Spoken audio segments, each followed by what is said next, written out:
Hey everybody, welcome to another video review. This is Savage Sophisticate. That's the name of this Walt Disney Classics collection piece. It's of the great villain from the Jungle Book, Shere Khan. I didn't think I would have the opportunity to actually make this particular video review. You know, the funny thing is I had made a video review of a different Shere Khan Savage Sophisticate. So, you know, there is a bit of a story for that one. So basically, just for some background, I collect, in the beginning, I used to collect only Beauty and the Beast Walt Disney Classics collection pieces.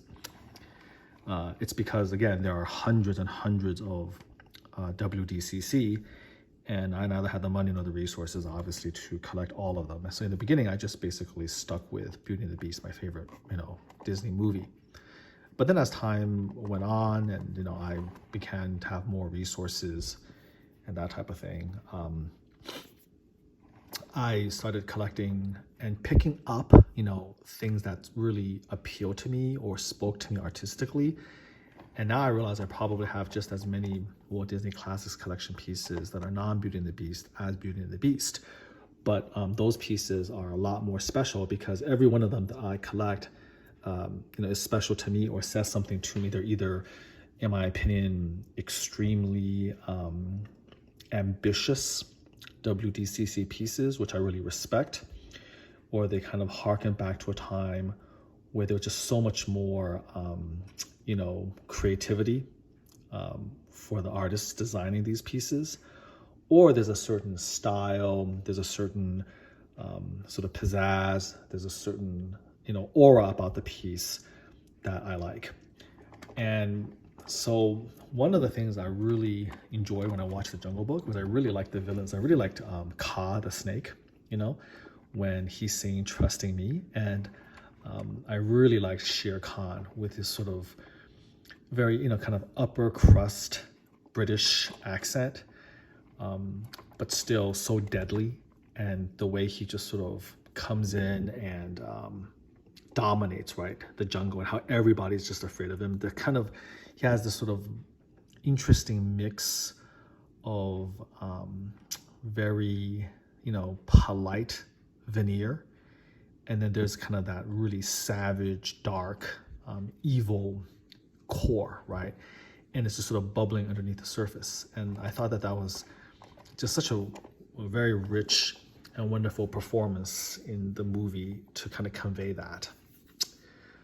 So I always kind of liked Shere Khan as a character, and a part of me was always kind of wondered what's a really good WDCC piece. And there's two pieces of Shere Khan from the Walt Disney Classics collection.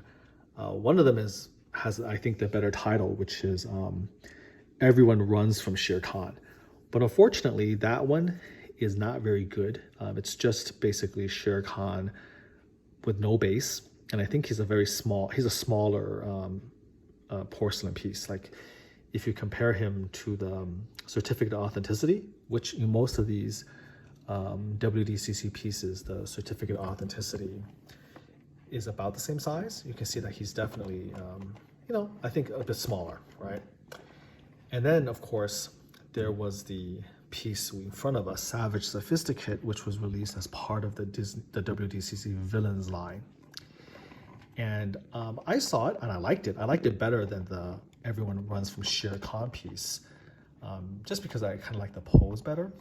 But I didn't really truly understand how great the piece was until I saw a bit more, detailed pictures and finally understood what this was about.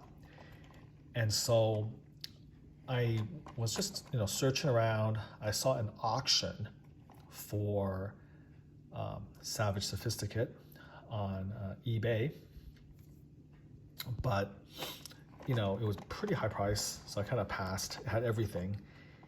And then there was a source I had up in Northern California who happened to have it, but with no box. Now, if you look at this particular statue, you can see that there are some very, very fragile leaves around it. I don't really know what you want, I don't know what you call these. They're not really trees, but I think they're just maybe little, like fronds. But they're leaves, they're like leaves and branches. And they're incredibly fragile.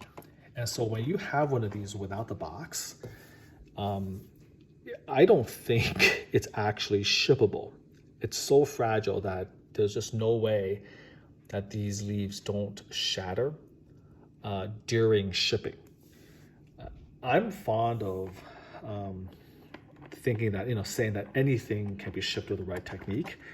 And I suppose that's true, but this would be an amazingly challenging thing because you can see that, they're not actually supported next to each other. They're literally just coming out of the base.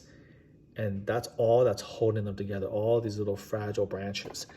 And without a box, it's, in my opinion, just really game over. But because, this person actually lived in Northern California, I live in Southern California, she was going to come down for an unrelated errand. And so we decided to meet, and I could, of course, just pick up the piece in person. There was no danger of breakage, and I would just pay her, and we would get it. So we did do that. I drove to meet her. She was on her way down, and she showed me the piece. And when I saw it in person, it was just so breathtaking and awesome. And so I just kind of, very cursory examined it. Should I put it in a nice, wide open, kind of very well packed styrofoam, a lot of extra space, bubble wrap, no issues. Of course, a piece like this is very difficult to inspect in a parking lot. And so I kind of looked it over, the trees all looked good, and I just, took it and I drove all the way home. And then when I got home, I opened up the styrofoam. I very carefully moved aside the bubble wrap. I lifted it up, put it on this turntable. And then as I was looking, you can imagine my horror when right actually here, this leaf was basically broken off. It was missing. You can see you would be able to see the little white right here. And, I was sort of beside myself. I was like, oh my God, I couldn't believe it. And my first thought was that, maybe it broke off while I was driving it home. I couldn't believe that happened because, again, normally that never happens. But, it is a very fragile piece. But it's like the whole piece was in the styrofoam, container all the way at the bottom. And when I look back, I remember gently putting aside all the bubble wrap and gently lifting it up. And there was no branch at all in the packaging. You can see that, this is not a very small little leaf. It's a big leaf. And so if it were to have snapped off, while I was driving, or it was in the original box, there was no way that I would have missed it. And so, I contacted, of course, the seller, who was, as disappointed as I was. The funny thing is that, some of the pictures that was shown from a couple of days ago, from this angle, you can clearly see that like the leaf was actually there in the background. So somehow, perhaps during the transfer of Shere into the styrofoam, or something happened, a little something happened, and this thing just got cracked off.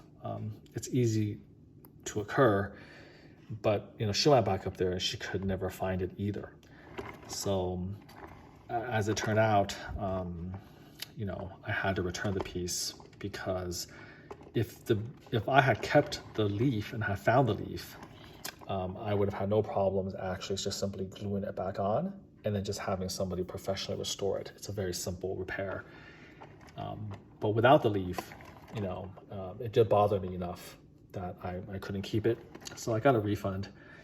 And the situation was that I just thought that, I would never be able to get another version of this guy again, because he is really rare. I don't really see him pop up very often on eBay auctions. I don't see him pop up really at all. Now, he's not numbered. I'm fond of saying that normally the rarest Walt Disney Classics collection pieces are all numbered, right? But he's not numbered, and a lot of the villains line pieces are not numbered. Whether you're talking about Ka from Trusting Me, or this Shere Khan, I think the Queen of Hearts, from Who's Been Painting My Roses Red, all of those more iconic, kind of pretty amazing villains, they're not numbered. But I don't think that they were produced in very large numbers, because I think a lot of them, the way they were doing it, they would only be made for a certain period of time based on people asking for them. And for instance, for Shere Khan, maybe it was just like for a few months of the year that they would actually produce them. And then once that was done, that was done. And so it could very well be that the numbers out there are not that much more than, maybe 1,000 or so, or less, just again, depending on that demand. And of course, now we think this is like an awesome piece, but maybe back then in 2000, whatever, when this was made, maybe a lot of things were happening and people just, didn't have the money or the disposable income or the interest to buy a lot of Shere Khans. Maybe at that time, how many Jungle Book collectors are there? And so they never made that many, right? So I didn't think I would ever have a chance. So what I did was I actually made a video review of Shere Khan, even with the broken off leaf. And I was going to maybe post it on YouTube, because thinking that I was never going to be able to really, get him. So, you can imagine my surprise and also my happiness when an opportunity came along, through eBay, where I found, to my surprise, that, the seller of this piece actually lived locally. And they actually lived way closer to me than the original seller. The original seller is from Northern Cal. The people who sold me this piece is actually, literally in the next city. So probably about 20 minutes away. And so without getting into the details, we were able to come to a good accommodation. We were able to meet in person. And, their version actually did have the box as well. And it was very instructive kind of seeing how, Shere Khan was packaged in the box. And so the way it worked is that this would be placed into the green box. There was a base cut out for it.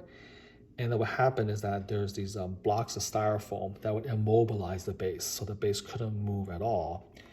And none of the boxes, none of the surrounding packaging touched the leaves at all.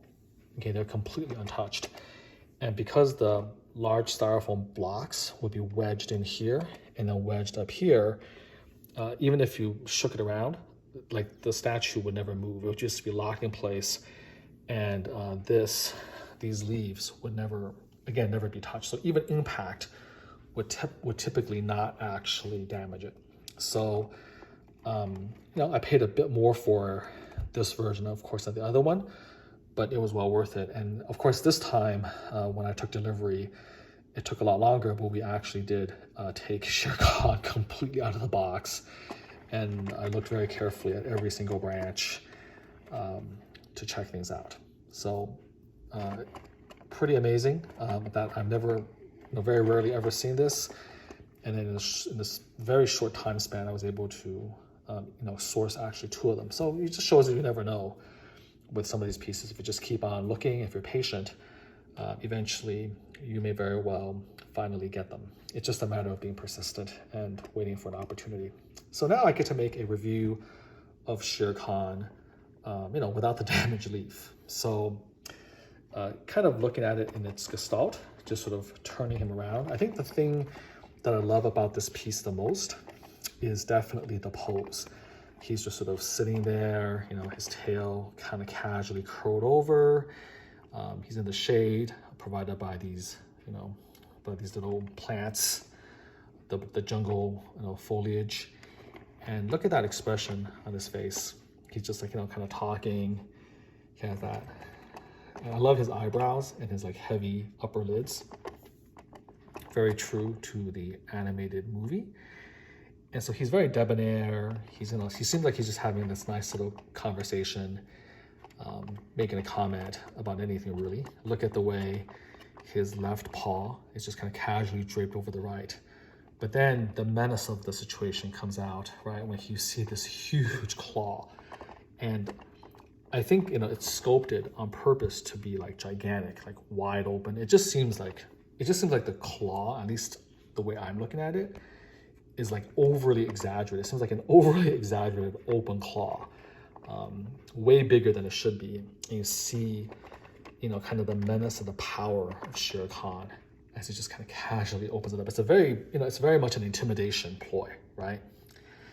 And so that's kind of what captured my imagination. Really, really, again, love the pose and the art direction. And of course, the title of the piece is called Savage Sophisticate, which absolutely combines those two, right? The expression on his face and then the gigantic right claw open. That's sort of telling you, what can happen to you if you, get into it with him. All porcelain as usual. You can see all the little brown leaves and the details of the base. Very, very nice. They have the rock. I'm going to turn it around so you can get an idea for the details here. So this is the other side of Shere Khan. So these are where all of the greenery is. And when I first saw this piece, so here's the little tree trunk. You can take a look at all the little details of the rocks and the sandy floor, the forest floor, so to speak, the forest floor where he's sitting. And honestly, when I first saw this piece from afar in pictures, up until I finally took delivery of the very first Shere Khan, I thought that these little branches were actually like maybe plastic, because I didn't understand how they could possibly ship them without it breaking. I just thought it was impossible. So in my mind, thinking about modern sort of statue, production, I just felt like what they would do is this would be PVC, right, or plastic, which, like, by the way, looks fine. I mean, if you're just looking at it, it feels cheap, but it can look very good depending on what, how they're done. I just assumed that all of these shrubs and branches and leaves would be all plastic, but they're not. Now, I don't think they're porcelain either, as obviously this is, this is porcelain right here. But I don't think it's porcelain, but I think that it's resin. Actually, what am I talking about? I know it's resin because I saw the break from the other leaf, and you can look in there, and it's, in my opinion, it's pretty clearly white resin. And that's like insanity. It's insane how fragile that would be. But that was what, and I have to applaud again, the Walt Disney Classics collection, the people who were in charge of that. I have to applaud them for their ambition that they were going to actually put this there. I mean, they didn't have to, right? And sadly, a lot of later pieces, like for instance, Raja, the tiger from Aladdin, and in fact, the second Shere Khan, it didn't have that. There was no base. Like, it just showed Shere Khan, like, just, sitting there. And they could have gotten away with simply having him in the exact same pose, with the expression, this huge claw, sitting on a simple forest floor, like, all of this stuff. And then just gotten rid of all of this stuff in the back, because it was just being too high risk, right? For breakage, returns, things like that. And they chose not to do that. There's, I think, 11 distinct leaves and branches all the way around him. I think I counted exactly 11. And it adds, though, so much character to this piece, because with that there, it gives you that extra little subtle bit of immersion, the extra little bit where you do feel like he's in the forest. And those are the little details that I think Walt would have appreciated. That's the sort of plussing that Walt would have appreciated. And it's not, anything like it's not like true plussing. Like a lot of the Walt Disney Classics Collection summary will say stuff like, oh, Tinkerbell's bronze, or this is pewter, or that's metal, or this is actually a gemstone. Like the little tiny details that say, this is not really that different. But this is, in my mind, absolutely all of these little branches are all plussing, and it absolutely pluses this overall work. And again, just brings you into the immersion quite a little bit more. And I'm pretty sure part of the reason they did this is because, you know, they wanted to remain faithful to the scene from the animated movie. And I'm sure in the movie, you know, there were these branches around him. And so they wanted to bring that to life as well. I mean, that's one of the mission statements, one of the major goals of the Walt Disney Classics collection was to take iconic scenes from the animated movies and then transfer them into sculptural format, into 3D, and almost like take them out of the screen and put it in front of you. And they did it so well in so many instances. And this is one of the amazing examples of that. So, of course, the paint, you know, and I have nothing to say about that. It's amazing. All of this is hand painted and then fired in the kiln. You can see the gloss of the tongue and the mouth, all of the different stripes, and of course the attention to detail of the base and the greenery I've already talked about.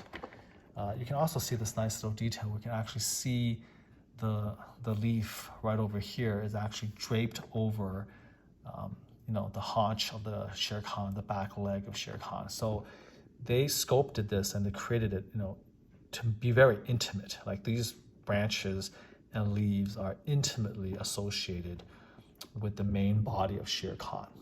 So it's not something that can, you know, very easily be moved around. And again, look at how it's, you know, very close to, you know, his tail, his back legs, and the way they sculpted it in all the different ways, you know, it was very believable, right? It's very organic looking. It doesn't look like it's rigid, you know, at right angles. There's a few lone leaves here, then there's a little bit more developed fronds over here, taller ones here. So just very organically sculpted, very well done, and the way it just sort of covers the back half of Shere Khan to give him some shade. This is just, you know, beautifully done. So, and I'm also very surprised at the sheer size of him. I was expecting this to be a lot smaller. I don't know why, you know, but in reality, you know, he's pretty darn huge. And so, once again, really nice piece. Really happy that I got it. He's a very rare piece. So this is Shere Khan from the Jungle Book. In my opinion, one of the coolest villains in the Disney animated canon.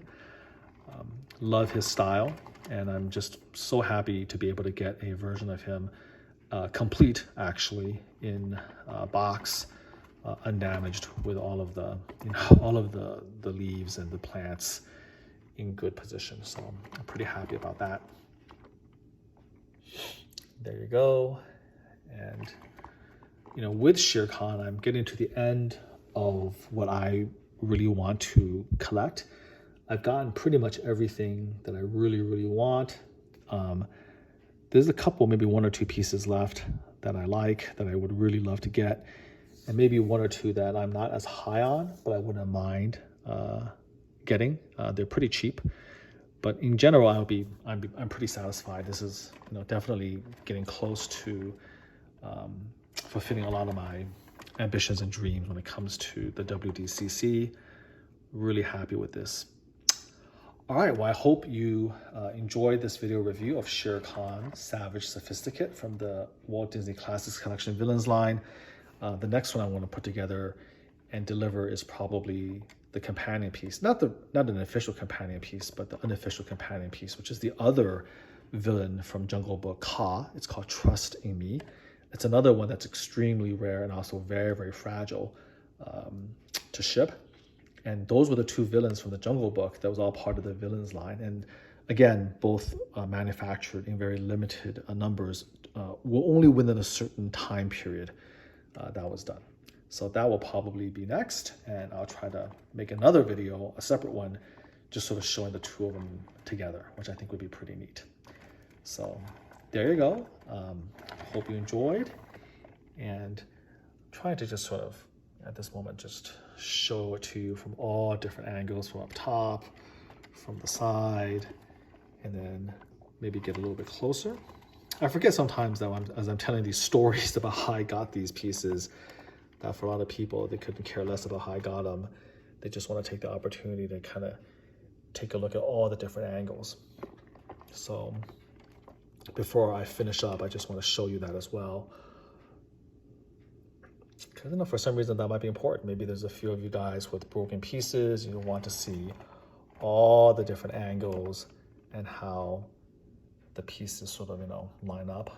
It would be tragic, by the way, if I were to drop the phone and break this. So I'm keeping a very, very tight grip on the phone as I'm doing the aerial view. And hopefully you can appreciate, again, how all these leaves interact with each other, and seeing it from all different perspectives and angles. You can see how close, how well they painted stripes. Right here, the mouth, the tongue, all of that. So I'm giving you close-ups and then more panoramic shots for what he looks like. I'm trying to do it reasonably slow so you can see it.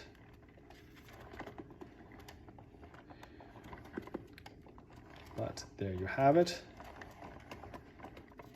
The great Shere Khan, Savage Sophisticate. Till next time, do take care.